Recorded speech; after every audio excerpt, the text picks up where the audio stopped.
Les consommateurs croient-ils encore aux promos? C'est à cette question en particulier qu'Ipsos a travaillé pour l'ECR, qui réunit les professionnels du commerce et de l'industrie.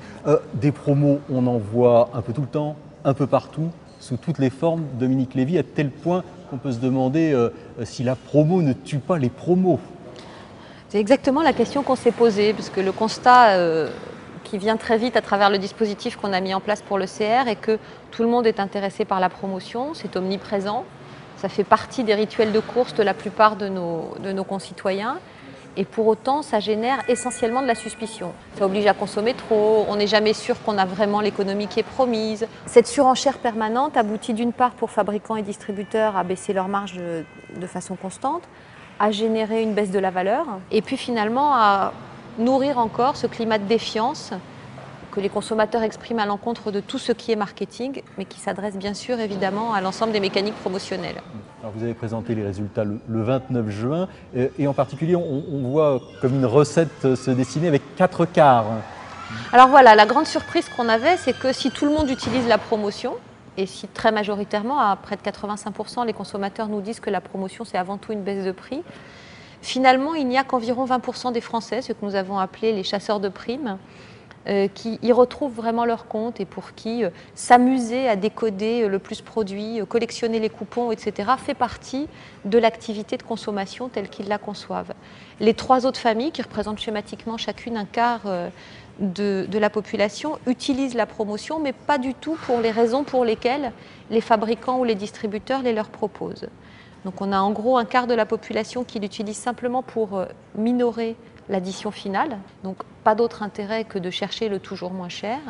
On a une partie des gens que nous avons appelés des qualitativistes qui sont surtout en recherche à travers la promotion d'une possibilité d'avoir de la meilleure qualité de produit pour le même prix dans leur panier.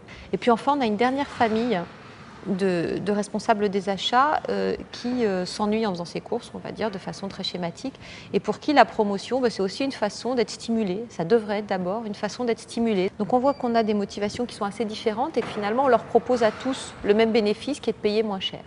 Et ça permet d'imaginer un autre modèle de promotion qui ne soit pas destructeur de valeur? Alors, il y a 2 attentes très claires qui émergent de notre étude. Il y a une attente basique et urgente qui est de simplifier la promotion. Donc il y a un mot d'ordre simple qui est baisser les prix simplement, dites de combien vous les baissez et donnez la main au consommateur, permettez-lui de comprendre de façon très transparente ce qu'il économise. Et puis il y a une autre piste qui se dessine et qui correspond beaucoup aux attentes de cette moitié de Français qui sont en recherche de qualité ou d'idées ou de réenchantement des courses, qui est tout ce qui va tourner autour de la personnalisation et de l'ajustement de la promotion à l'individu. Alors ça peut être à travers la géolocalisation, donnez-moi des promotions qui sont effectivement proches de chez moi. Ça peut être aussi, et c'est une attente assez forte, en utilisant mieux les cartes de fidélité dont nous sommes tous abondamment dotés et dont les consommateurs ne comprennent pas bien pourquoi elles ne servent pas davantage à personnaliser ce qu'on leur propose.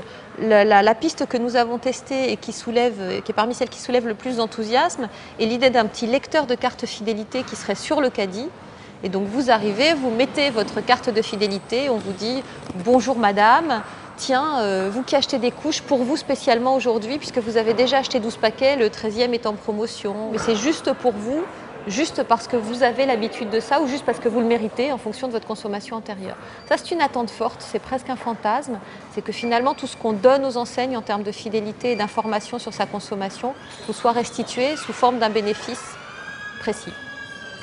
Le caddie qui parle, j'ai hâte d'entendre ça. Le caddie me parle, à moi. Merci Dominique Lévy. Je vous en prie.